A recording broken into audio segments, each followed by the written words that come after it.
नमस्ते दोस्तों। मेरा नाम है विशाल कालड़ा और मैं आप लोगों के साथ में ओसीडी, एंजाइटी, स्ट्रेस और डिप्रेशन से रिलेटेड बात करता हूँ। इसका सॉल्यूशन देता हूँ और इसके प्रैक्टिकल और इससे बाहर निकलने के तरीके बताता हूँ। मैं क्यों बता पाता हूँ आपको इस चीज़ का सॉल्यूशन? बिकॉज 4 से 5 साल मैंने सीवियर डिप्रेशन देखा है, ओसीडी से लड़ाई करी है, हर तरह की डिसीज का ओसीडी मुझे हुआ है, एंजाइटी, स्ट्रेस, इवन दो मुझे हेलुसिनेशंस होने लगे थे। मुझे वो चीज़ें सुनाई देती थी जो एग्जिस्ट ही नहीं करती थी। बिल्कुल लास्ट स्टेज पे मैं पागलपन की पहुंचने वाला था और मुझे कोई समझाने वाला नहीं था, मुझे कोई बताने वाला नहीं था। बट डोंट वरी, मैं आपके साथ हूँ। जितनी भी प्रॉब्लम्स है ना, ओसीडी, स्ट्रेस, एंजाइटी, डिप्रेशन, इन सब का जो कोज है ना, जो रूट कोज है, वो सबका सेम ही है। That is over thinking. Over thinking के साथ नेगेटिव ओवर थिंकिंग, फियरफुल, डर वाली negative over thinking, which is most dangerous. हमारा माइंड हमेशा फाइट एंड फ्लाइट मोड में रहता है, जिस वजह से वो इन चीज़ों को बड़ी जल्दी हमारे सबकॉन्शियस माइंड में ले लेता है। अभी होता क्या है, हम दिन रात सोचते रहते हैं। अगर मुझे किसी बीमारी का वहम है, किसी चीज़ का डर है, तो मैं उसके बारे में सोचता रहूँगा। मुझे किसी ने कुछ बोल दिया, मुझे किसी ने कुछ बुरा भला कह दिया, तो मैं उसके बारे में नेगेटिव सोचता रहूँगा।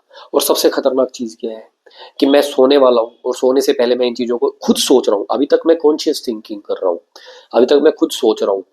लेकिन एक टाइम आता है, जैसे मैं सोचते सोचते सो गया, तो रात भर वो चीज़ मेरे माइंड में चलती रहेगी अननोइंगली, और वो एक पैटर्न क्रिएट करने लगती है हमारे सबकॉन्शियस ब्रेन में।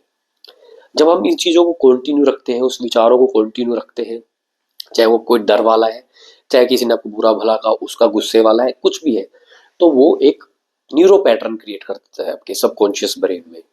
और जितना आप सोचते जाएंगे उतना उसे वो स्ट्रॉन्ग करते जाते हैं। आप लोग अनइंटेंशनली इसको स्ट्रॉन्ग करते जाते हो। मैंने भी यही गलती करी थी, और कोई बताने वाला नहीं होता कि तेरे से ये गलती हो रही है, इसको ऐसे रोक। और होता क्या है, फिर वो ना ऑटोमेटेड हो जाता है। फिर आपका ब्रेन आपके कंट्रोल में नहीं रहता, आपके विचार आपके कंट्रोल में नहीं रहते, वो आते रहते हो। फिर आपको लगता है कि ऐसा क्यों हो रहा है। मेरे पास बहुत सारे क्लाइंट्स हैं। अब मेरे पास एक क्लाइंट आया था, मुझे बोला कि मुझे सिर्फ HIV का फोबिया है, मैं टेस्ट करा लूँ तो मैं ठीक हो जाऊंगा। मैंने कहा करा लो टेस्ट। टेस्ट कराने के बाद उसको वहम हो गया कि डॉक्टर ने सीरीज बदली थी, नहीं बदली थी, तो उसने वो भी कंफर्म किया। फिर वो नाई की दुकान पे गया, कहता है ब्लेड से कट लग गया, क्या मुझे HIV तो नहीं हो जाएगा दोबारा? तो मैंने उसको ये बात बोल दी, अगर तू इस लूप से निकल गया HIV वाले से, तो तू दूसरी चीज को पकड़ लेगा, फिर तीसरी चीज को पकड़ लेगा, जब तक कि तू रूट कोज पे काम नहीं करेगा। और रूट कोज क्या है? That is thinking, negative over thinking. मैं आप लोगों को ये नहीं बोलता कि आप लोग मुझसे ही माइंड का वर्कआउट लो, माइंड ट्रेनिंग लो। आप किसी से भी ले सकते हो, लेकिन उसके फंडामेंटल्स क्लियर होने चाहिए। जैसे उसको पता होना चाहिए व्हाट इज माइंडफुलनेस, उसको पता होना चाहिए कि विचारों को कैसे रोका जाता है, उसको पता होना चाहिए किस तरह से सबकॉन्शियस ब्रेन में न्यूरो पैटर्न्स और लूप को तोड़ा जाता है।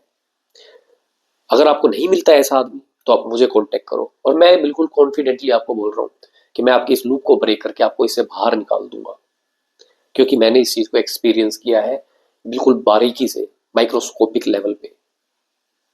और क्या इसे ठीक हुआ जा सकता है? आप लोगों के सामने खड़ा हूँ, मेरे को 4 साल हो चुके हैं, लाइफ को फुल एंजॉय कर रहा हूँ, ब्लिसफुल स्टेट में रहता हूँ, पीसफुल स्टेट में रहता हूँ, कोई वहम नहीं, कोई डर नहीं, कोई एंजाइटी नहीं। क्यों?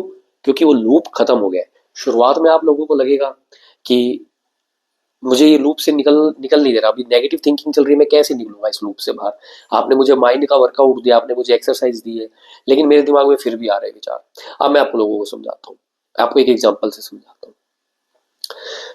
मेरे को सांस चढ़ते हैं, मेरा वेट ज्यादा है, या मेरे से भागा नहीं जाता, ये मेरे साथ प्रॉब्लम है, मान लो। अभी मेरे को, मैं जिम ट्रेनर के पास जाऊंगा, वो मुझे क्या बोलेगा कि थोड़ा डाइट कम कर, तला हुआ मत खा, और थोड़ा सा भाग या वर्कआउट कर। तो उसके बाद क्या होगा? अगर मैं इसको कंटिन्यू करता हूँ महीना, 2 महीना, 3 महीने, मेरा वेट लॉस होगा, मैं स्मार्ट दिखने लगूंगा, मैं एनर्जेटिक फील करूंगा, मेरे को सांस नहीं चढ़ेंगे। So these all are the by products of that workout, जो मैंने डेडिकेशन दिखाया।